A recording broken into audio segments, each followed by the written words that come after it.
Hello and welcome to Art Talk. Today we're going to talk about a man who I believe should be considered an artist because he has written a whole lot of amazing books with amazing illustrations and introduced us to characters like the Cat in the Hat, the Grinch, and the Lorax. His name is Dr. Seuss. Although we may know him as the famous author, there are some things I imagine a lot of Dr. Seuss fans may never even know about the author. Well, here are some facts that I think you'll find really interesting about Dr. Seuss.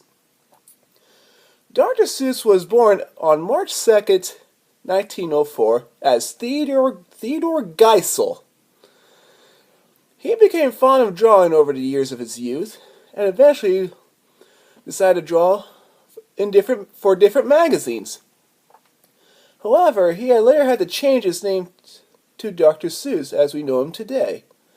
There were a couple of reasons why he decided to change his middle name to Seuss, so he added the Seuss. The doctor part was because his father originally wanted Theodore to go into a doctorate and study medicine, but decided to become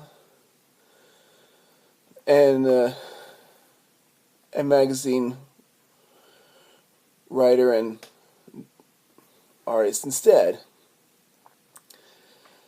Alright, then later on in the late 1930s, in 1937, he wrote a book called And to Think I Saw It on Mulberry Street.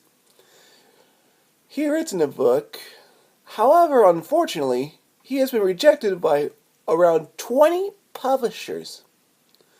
He even almost thought about throwing it, burn it, but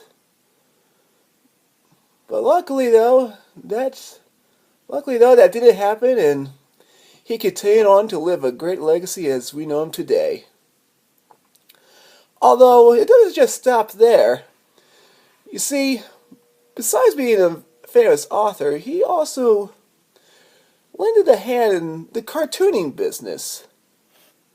The very earliest example was back in around World War II, when he teamed up with a Looney Tunes animation director, Chuck Jones, and created a series of cartoons for men overseas called Private Snafu.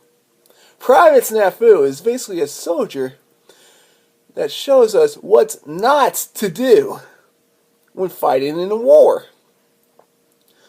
And then a couple of decades later, he teamed up with Chuck Jones once again to create the 1966 classic How the Grinch Stole Christmas, which airs on television to this day if you have the right channels for it. Although it doesn't just stop there, he also adapted many other stories into animated cartoon shorts like Horton Hears a Who, The Lorax, Green Eggs and Ham, and The Sneetches, all under the supervision of Chuck Jones. And that, ladies and gentlemen, is some of the facts about Dr. Seuss.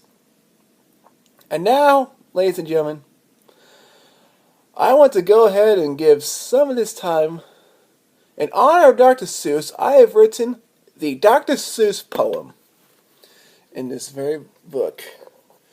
Just allow me to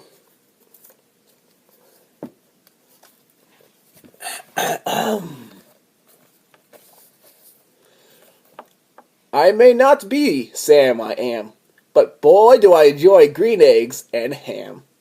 I can eat it not just here or there. I can eat it anywhere.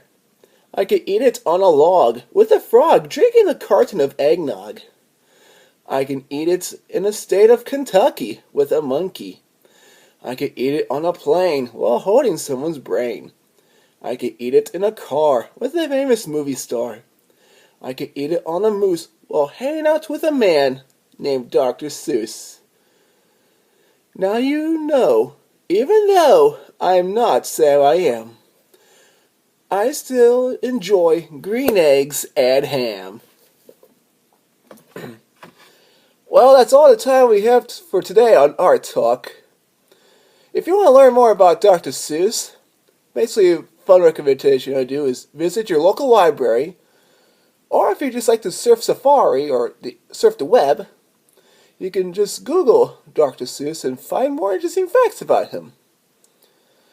Otherwise, until next time, let the power of art be in your heart.